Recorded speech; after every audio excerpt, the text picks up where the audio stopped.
Hello everyone, welcome to Anjali home point. ఇవాళ వచ్చేసి ఒక మంచి వీడియోని నేను మీతో షేర్ చేసుకోబోతున్నాను అండి.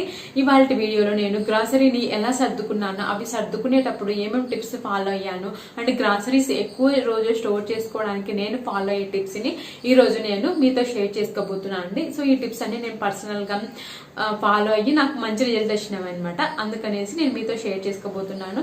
నేను ఆల్రెడీ డీమార్ట్లో గ్రాసరీని షాపింగ్ చేశాను కదా, అండ్ నేను గ్రాసరీ షాపింగ్ వెళ్ళేటప్పుడు ఎలా లిస్ట్ ప్రిపేర్ చేస్తాను ఆ వీడియో అనేది కూడా చేశాను కదా. ఆ వీడియోస్ ఎవరైనా చూడకుంటే లింక్స్ అనేది డిస్క్రిప్షన్ బాక్స్లో ఇస్తాను, ఒకసారి చెక్ చేయండి.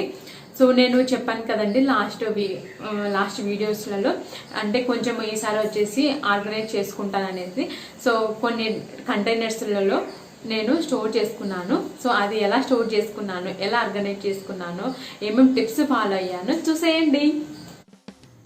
చూడండి, ముందుగా ఈ విధంగా ఉందన్నమాట. కబోర్డ్ అంతా ఓపెన్ చేస్తే డీమార్ట్ నుండి తీసుకొచ్చిన వెంటనే గ్రాసరీస్ అన్నీ ఇంకా అలానే పెట్టేసాను అనమాట.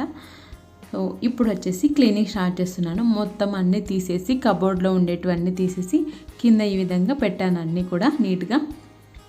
సో ఇది వచ్చేసి మాకు ఇంకో బెడ్రూమ్ ఉంది కదా, దేవుడి గది. ఆ గదిలో డోర్కి బ్యాక్ సైడ్ అనమాట ఈ కబోర్డ్ వచ్చింది మాకు. సో నేను దీన్ని ఈ విధంగా గ్రాసరీస్ ఆర్గనైజ్ చేసుకోవడానికి యూజ్ చేస్తున్నా. సో నాకు పర్ఫెక్ట్గా సరిపోయిందనమాట. ఆ షెల్ఫ్ అనేది గ్రాసరీస్ అన్నీ కూడా నీట్గా ఆర్గనైజ్ చేసుకోవచ్చు. ఇప్పుడు వచ్చేసి నేను పేపర్స్ అన్నీ నీట్గా తుడిచేసాను, అంటే తీసేసాను, పక్కకి తీసేసి ఒక క్లాత్ తీసుకొని అంతా ఒకసారి డస్టింగ్ చేస్తున్నాను.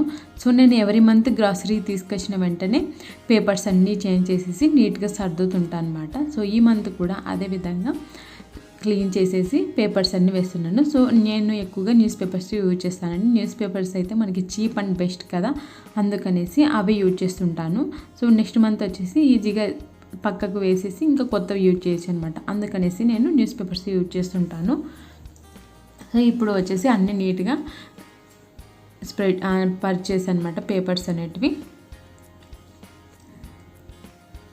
సో ఈసారి వచ్చేసి నేను ఎవరి మంత్ వచ్చేసి ఎలా తీసుకొచ్చి అలా పెట్టే కదా, ఈసారి వచ్చేసి ఇంకొంచెము కంటైనర్స్లలో నీట్గా ఆర్గనైజ్ చేసుకుంటున్నాను. సో పై షెల్ఫ్ వచ్చేసి క్లీనింగ్ పర్పస్ యూజ్ చేసేటివన్నీ కూడా పైన అండ్ మనకి బాగా విజిబుల్ అయ్యే విధంగా నేను సర్దుకుంటున్నాను. అంటే నాకు బాగా విజిబుల్ అవ్వాలి కదా ఏ వస్తువు ఎక్కడ ఉందనేది.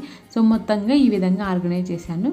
సో పై షెల్ఫ్ అంతా కూడా soaps, toothpaste, washing machine powder, dustbin bags, పిల్లర్వి soaps, Vim soap, Rin soap and tissue papers and ఇవి ఉంటాయి కదా డైపర్స్, అవి పెట్టాను అనమాట. ఫస్ట్ పైన వచ్చేసి అవి కూడా కొంచెం ముందరికి పెట్టాను బాగా కనపడే విధంగా.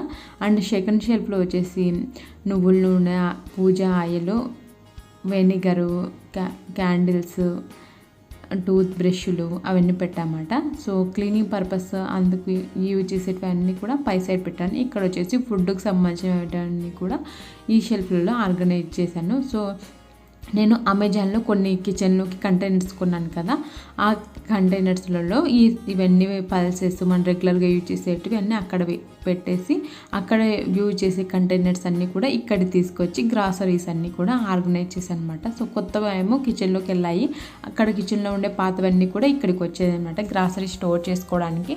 ఇక్కడ వచ్చేసి ఫ్లోర్ అని డబ్బాని రాసి పెట్టాను కదా, నేను మామూలుగా వైట్ పేపర్ తీసుకొని వైట్ పేపర్ మీద స్కెచ్ పెన్తో రాశాను అనమాట. సో ఫ్లోర్ అంటే రాగి పిండి, జొన్న పిండి, శనగపిండి పెట్టాను. ఇందులో వచ్చేసి స్నాక్స్, ఇందులో వచ్చేసి ఆయిల్ ప్యాకెట్స్ పెట్టామంట. కింద న్యూస్ పేపర్ వేసాను, ఒకవేళ ఆయిల్ లీక్ అయినా న్యూస్ పేపర్ అనేది అబ్జర్వ్ చేసుకుంటుంది కదా, అందుకనేసి న్యూస్ పేపర్ పెట్టి దానిపైన ఆయిల్ ప్యాకెట్స్ పెట్టాను. స్నాక్స్ అంటే పిల్లలకి తీసుకొచ్చే బిస్కెట్స్ అవన్నీ కూడా ఇందులో పెట్టాను. సో ఒక దాంట్లో సాల్ట్ కొంచెం ఎక్కువ క్వాంటిటీలోనే యూజ్ చేస్తాం కదా, సాల్ట్ ప్యాకెట్స్ అన్నీ కూడా ఒక కంటైనర్లో పెట్టాను. సో పైన వచ్చేసి 3 షెల్ఫ్స్ వచ్చాయి కదా, దానిని నేను ఈ విధంగా ఆర్గనైజ్ చేశాను. కింద వచ్చేసి ఈ 2 షెల్ఫ్స్ వచ్చాయి కదా, దీన్ని కూడా మొత్తం తీసేసానండి. తీసేసి కిచెన్లో ఉండే కంటైనర్సే ఇక్కడికి తీసుకొచ్చి ఇందులో పెద్ద పెద్దవి అనమాట కంటైనర్స్. ఇందులో వచ్చేసి గ్రాసరీస్ అన్నీ కూడా స్టోర్ చేశాను. సో ఇందులో వచ్చేసి నేను సెరల్స్ అని పెట్టాను కదా, రాగులు, సొద్దలు అంటే సజ్జలు అంటాం కదా, అవి, బార్లీ అవన్నీ కూడా నేను ఇలా పెట్టామంట. అంటే మనకి ఈజీగా ఉంటుంది కదా, మన అన్ని కంటైనర్స్ ఉన్నాయనుకోండి, ఏ దాంట్లో ఏది ఉందో వెతుక్కోవడానికి కొంచెం టైం తీసుకుంటుంది కదా, అందుకనేసి నేను ఒక వైట్ పేపర్ మీద కొంచెం అలా ఓవెల్ షేప్ లాగా కట్ చేసి పేపర్ని దానిపైన మనం ఏ బాక్స్లలో ఏం పెట్టామో దానికి రిలేటెడ్గా ఒక నేమ్ పెట్టేసి నేను అటాచ్ చేసి ఈ కంటైనర్గా అతికించానమాట గమ్ తోటి. ఇది వచ్చేసి ఒక పెద్దది కుక్కర్ అనమాట. ఆ కుక్కర్ది ఉండే బాక్స్ వచ్చింది. ఈ బాక్స్లో నేను ఇవన్నీ కూడా అంటే పెద్ద పెద్ద క్వాంటిటీలో ఉంటాయి కదా గ్రాసరీ, అవన్నీ సర్ది పెట్టామట. సో నా దగ్గర ఇంకా ఎక్స్ట్రా కంటైనర్స్ లేవు, అందుకనేసి ఈ అట్టబెట్టెలో అన్నీ సర్ది పెట్టామట. కందిపప్పు, మినపప్పు, పెసరపప్పు, మినపప్పు, పల్లీలు, అటుకులు అన్నీ కూడా నేను ఇందులోనే పెట్టాను. అంటే ఎక్కువ క్వాంటిటీలో ఉంటాయి కదా, అవన్నీ కూడా ఇందులో బాగా సరిపోయి అనేసి ఈ అట్టపెట్టెలో నీట్గా సర్ది పెట్టాను అనమాట. చూడండి ఈ విధంగా పెసలు అన్నీ కూడా ఇందులోనే సర్ది పెట్టాను. ఇంకా కంటైనర్స్ లేవు, అందుకనేసి ఈ అట్టపెట్ట యూజ్ చేశాను. ఇవి వచ్చేసి నేను ఆల్రెడీ ఓపెన్ చేశాను అనమాట, అందుకే రబ్బర్ బ్యాండ్తో టై చేశాను. సో కొన్ని వచ్చేసి ఆల్రెడీ ఎండబెట్టాను అనమాట వెంటనే, ఎందుకంటే ఒక్కోసారి త్వరగా పురుగు వస్తుంది, అందుకనేసి నేను వెంటనే ఆరబెట్టి ఇలా రబ్బర్ బ్యాండ్తో టై చేసి పెట్టాను. అండ్ నెక్స్ట్ ఇంకో కవర్లో వచ్చేసి ఇందులో వచ్చేసి షాంపులు అండ్ ఎక్స్ట్రా స్క్రబ్బర్స్ ఉంటాయి కదా, గిన్నెలు తోమే స్క్రబ్బర్స్, అవన్నీ కూడా ఇందులో కవర్లో వేసేసి ఈ కవర్ని కూడా ఇక్కడ ఆర్గనైజ్ చేసుకున్నాను. కిచెన్లో ఏది ఎక్స్ట్రాగా అనిపించకుండా కిచెన్లో ఎంతవరకు అవసరమవుతాయో అంతవరకు ఉంచుకొని మిగతావన్నీ కూడా ఈ కంటైనర్లలో ఇక్కడ స్టోర్ చేసుకున్నాను. సో నెక్స్ట్ వచ్చేసి ఈ కంటైనర్స్లలో ఇలా స్టోర్ చేసుకొని నేను లేబుల్స్ అతికించుకున్నాను. అంటే ఈజీగా ఉంటుంది కదా తీసుకోవడానికి. ఇది వచ్చేసి ఎక్స్ట్రా కవర్స్ అనమాట, అవి ప్లాస్టిక్ కవర్స్. ఇది వచ్చేసి ఒకటి పిక్ మీ అని రాసి పెట్టాను అనమాట దీని మీద. అంటే స్వీట్ ఎప్పుడైనా అర్జెంటుగా ఏదైనా స్వీట్ రెసిపీ చేయాలనుకో, లేదంటే ఆ మంత్లో తెచ్చుకున్నవి ఖచ్చితంగా ఆ మంత్లోనే యూజ్ చేయాలని అనుకుంటాం కదా, అవన్నీ వచ్చేసి పిక్ మీ అని పెట్టాను. అంటే ఈజీగా అంటే త్వరగా అయిపు చేయాలి అనేసి ఒక ఉద్దేశంతో అలా పెట్టామంట. మిల్క్ పౌడరు అండ్ సేమియా అనమాట, సన్న సేమియా పెట్టాను. సో ఈ మంత్లోనే ఖచ్చితంగా అయిపు చేయాలి అన్నట్టుగా నేను ఇలా లేబుల్ అతికించాను. ఇందులో వచ్చేసి షుగర్ అంటే స్వీట్ రెసిపీస్కి సంబంధించినట్టు ఇందులో పెట్టామంట. సో ఫ్లాక్స్ సీడ్స్తో లడ్డు చేయాలి, అందుకనేసి ఇందులో పెట్టాను అనమాట. ఇందులో వచ్చేసి షుగరు అండ్ ఫ్లాక్స్ సీడ్స్ పెట్టాను. సో వెయిట్ లాస్ రెసిపీ అనమాట ఫ్లాక్స్ సీడ్స్తో, అది ఒకసారి చూపిస్తానండి. ఇది వచ్చేసి పల్సెస్ అనమాట, పప్పులు ఉంటాయి కదా అవి.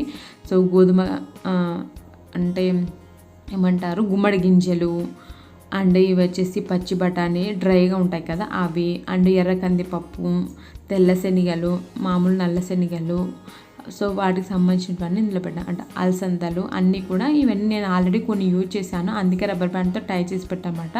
సో ఇలా రబ్బర్ బ్యాండ్తో టై చేసి పెట్టామంటే అవి లీక్ అవ్వకుండా ఉంటాయి, అందుకనేసి నేను ఎక్కువగా రబ్బర్ బ్యాండ్స్నే యూజ్ చేస్తుంటాను అనమాట. ఆల్రెడీ యూజ్ చేసి ఇలా కవర్స్ ఓపెన్ చేసి పెట్టింటాం కదా అవి క్లోజ్ చేయడానికి. సో అవన్నీ కూడా ఇలాంటి ఒక కంటైనర్లో వేసేసి లేబుల్స్ అతికించాను. సో ముందు చూడండి ఈ విధంగా ఉందన్నమాట. ఇదంతా ఆర్గనైజ్ చేయకముందు ఈ 5 షెల్ఫ్లన్నీ కూడా సో ఆర్గనైజ్ చేసిన తర్వాత ఈ విధంగా ఉన్నాయన్నమాట నీట్గా. సో అన్నీ కూడా బాగా విజిబుల్ అయ్యే విధంగా ఆర్గనైజ్ చేసుకున్నాను. సో నాకు ఈసారి చాలా ఈజీగా ఉందండి, ఎప్పుడైనా అవసరమైనది ఈజీగా తీసుకోవడానికి. ఇలా లేబుల్స్ అతికించుకొని ఇలా కంటైనర్లలో స్టోర్ చేసుకోవడం వల్ల. చూసారు కదండి నేను గ్రాసరీస్ని కంటైనర్లలో ఏ విధంగా సర్దుకున్నానో. సో అంతేకాకుండా నేను వీక్లీ వన్స్ వచ్చేసి చెక్ చేస్తుంటాను అనమాట కంటైనర్స్ని.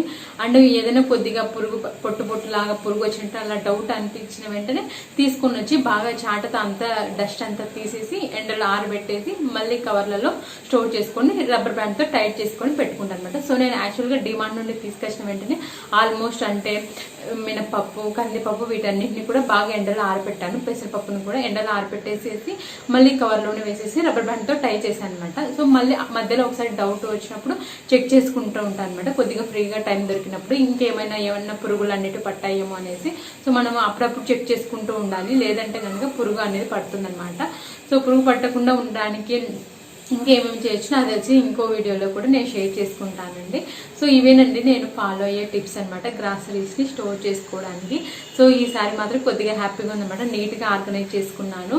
అంటే ఈజీగా ఉంటుంది తీసుకోవడానికి అనేసి ఈ విధంగా ప్లాన్ చేసుకొని నేను ఆర్గనైజ్ చేసుకున్నాను. నేనైతే ఈ టిప్స్ అనేవి ఫాలో అనమాట గ్రాసరీని స్టోర్ చేసుకోవడానికి. సో మీ దగ్గర ఇంకా ఏమైనా టిప్స్ ఉంటే కనుక నాతో తప్పకుండా షేర్ చేసుకోండి కామెంట్ రూపంలో.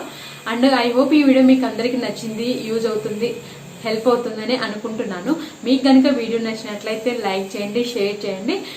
మరిన్ని వీడియోస్ కోసం మా ఛానల్ని సబ్స్క్రైబ్ చేసుకోండి. మీ లైక్స్ అండ్ షేర్స్ అండి మాకు ఎనర్జీ అండ్ బూస్టప్ అనమాట ఇంకా మంచి మంచి వీడియోస్ చేయడానికి. సో తప్పకుండా లైక్ చేసి మీ ఫ్రెండ్స్కి, రిలేటివ్స్కి షేర్ చేయండి.